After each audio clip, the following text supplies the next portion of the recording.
আজকের গল্প তিলে তিলে শেষ হয়ে যাওয়া সন্তানের। আপনার সন্তানকে আপনি নিজেই তিলে তিলে শেষ করছেন, অথচ ভাবছেন আপনি দুনিয়ার সেরা বাবা মা।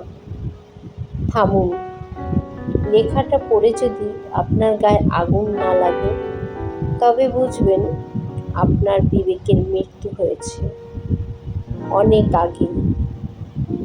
আজ কিছু নগ্ন সত্য কথা বলবো, যা শুনলে আপনার সাজানো সংসারের মুখোশ খুলে পড়বে। আপনি কি মনে করেন সন্তানের জন্মদিনে 10,000 টাকার খেলনা, পুজোর সময় ব্র্যান্ডের জামা আর নামি ইংলিশ মিডিয়াম স্কুলে ভর্তি করলেই আপনি বাবা মায়ের দায়িত্ব শেষ করে ফেলেছেন? নিজেকে খুব স্যাক্রিফাইসিং বাবা মা মনে হচ্ছে, তাই না? শুনুন তবে, আপনি আসলে আপনার সন্তানের হাতে একটা চকচকে পিস্তল তুলে দিয়েছেন, যা দিয়ে সে ভবিষ্যতে নিজের চরিত্র আর মানসিকতাগুলোকে গুলি করে মারবে। হ্যাঁ, আমি আপনাকে বলছি, ওই যে আপনি, যিনি অফিস থেকে ফিরে সোফায় গা এলিয়ে স্ত্রীর সাথে একটা ভালো কথা বলেন না, কিংবা ওই যে আপনি, যিনি স্বামীর পকেটের দিকে তাকিয়ে সারাদিন খিটখিট করেন। আপনারা দুজনেই সন্তানের সবচেয়ে বড় শত্রু। ভণ্ডামিটা কোথায় জানেন?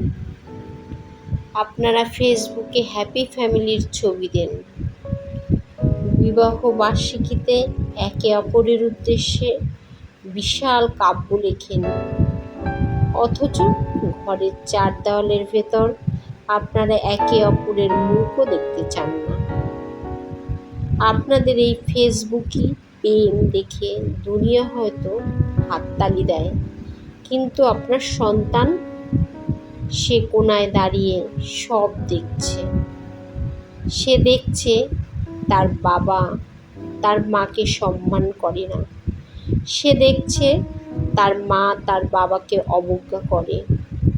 আপনার সন্তান কোনো দামি আইফোন বা ভিডিও গেম চায় না।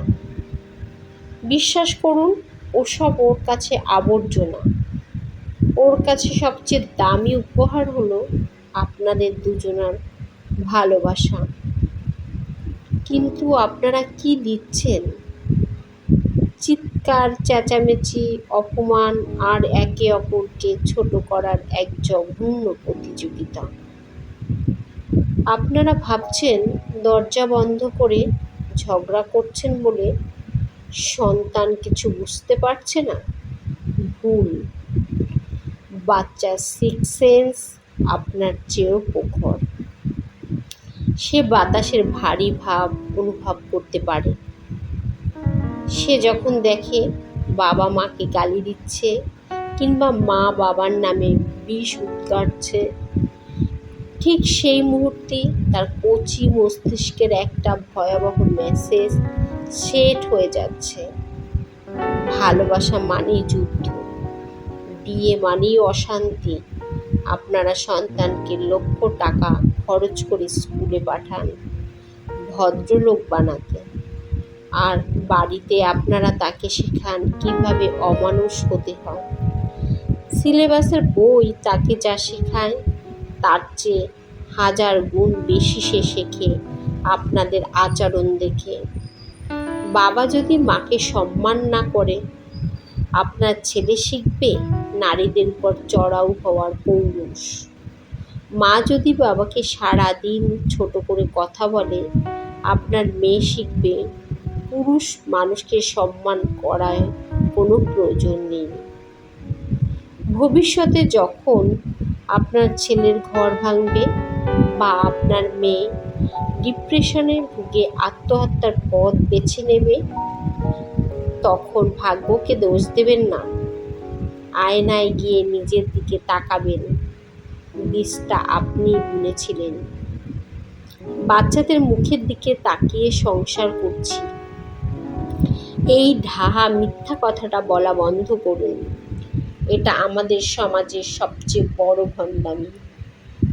আপনারা সংসার করছেন নিজেদের লোকলজ্জার ভয়ে, সমাজের ভয়ে, আর ঢাল হিসেবে ব্যবহার করছেন ওই মাসুম বাচ্চাটাকে। যে ঘরের বাবা মায়ের মধ্যে ভালোবাসা নেই, শ্রদ্ধা নেই, সেই ঘর কোনো ঘর নয়, ওটা একটা মানসিক কসাইখানা। আর আপনারা সেই কসাইখানার কসাই।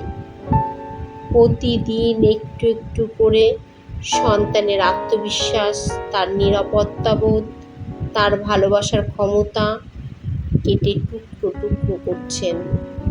একটা ভাঙা পরিবারে বড় হওয়ার সন্তান যতটা না কষ্ট পায়, তার চেয়ে 1000 গুণ বেশি ট্রমা নিয়ে বড় হয় সেই সন্তান, যে দেখে তার বাবা মা একসাথে আছে ঠিকই, কিন্তু একে অপরকে ঘৃণা করে, একে অপরের সাথে কথা বলে না, একে অপরের দিকে তাকিয়ে হাসে না। এই সাইলেন্ট নীরবতা আপনার সন্তানের জন্য ক্যান্সারের মতো। ভয় পাচ্ছেন? পাওয়াই উচিত।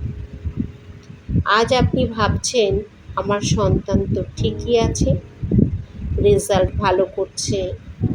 অপেক্ষা করুন, যৌবনে পা দেওয়ার পর দেখবেন আসল খেলা।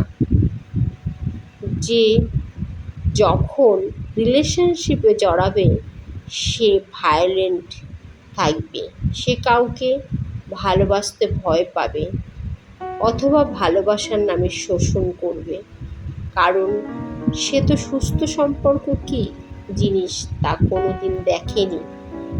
তার রোল মডেল তো ছিলেন আপনারা, দুটি অসুখী, অতৃপ্ত, একে অপরকে ঘৃণা করার মানুষ। আপনার সন্তানকে পৃথিবীর সবচেয়ে দামি গিফট দিতে চান? ব্যাংক ব্যালেন্স বা ফ্ল্যাটে কিনে দেওয়া লাগবে না। আগে নিজের সঙ্গীকে সম্মান করতে শিখুন। আজ অফিস থেকে ফিরে বাচ্চার জন্য চকলেট না এনে আপনার স্ত্রীর জন্য একটা গোলাপ নিয়ে আসুন। বাচ্চার সামনে স্ত্রীকে জড়িয়ে ধরুন। স্ত্রী আজ স্বামীর ভুল না ধরে বাচ্চার সামনে তার বাবার প্রশংসা করুন। সন্তানকে দেখান যে মতপার্থক্য থাকলেও কিভাবে সম্মান বজায় রেখে কথা বলা যায়। তাকে দেখান ভালোবাসা মানে শুধু ফেসবুকে স্ট্যাটাস নয়, ভালোবাসা মানে একে অপরের চোখের দিকে তাকিয়ে হাসা। আর যদি তা না পারেন, যদি আপনাদের সম্পর্ক এতটাই বিষাক্ত হয়ে গিয়ে থাকে যে তার আর ঠিক করা সম্ভব নয়, তবে দয়া করে বাচ্চাদের জন্য একসাথে থাকার নাটক করবেন না। আলাদা হয়ে যান। শুধু সন্তানকে ওই রোজকার বিষাক্ত বাতাস থেকে মুক্তি দিন। কারণ একটা সুখী একান্নবর্তী পরিবারের চেয়ে দুটি আলাদা কিন্তু শান্তিময় বাড়ি অনেক ভালো। শেষ করার আগে একটা হাড় হিম করা প্রশ্ন রেখে যাই। আজ রাতে যখন আপনারা সন্তান ঘুমাচ্ছে, তার মাসুম মুখের দিকে তাকিয়ে নিজেকে প্রশ্ন করুন, আমি আপনার পার্টনারের সাথে যেমন আচরণ করি, ভবিষ্যতে আমার সন্তানের সাথে তার পার্টনার ঠিক হুবহু এমন আচরণ করলে আমার কেমন লাগবে? যদি উত্তরটা ভয়ঙ্কর হয়, তবে এখনই সমাধান হন। কারণ প্রকৃতি খুবই নির্মম। সে ঠিক আপনার দেওয়া ব্যবহারটাই সুদে আসলে আপনার সন্তানের মাধ্যমে আপনার কাছে ফিরিয়ে দেবে।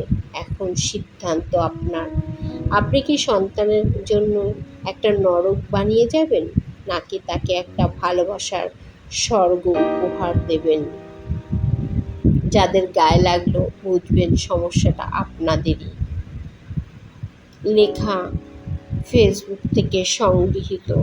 কণ্ঠে অনিতা রায়, ভালো লাগলে লাইক, কমেন্ট, শেয়ার করবেন ও আর সাবস্ক্রাইব করতে ভুলে যাবেন না। এরকমই নতুন নতুন গল্প নিয়ে আসবো প্রতিদিন। নমস্কার।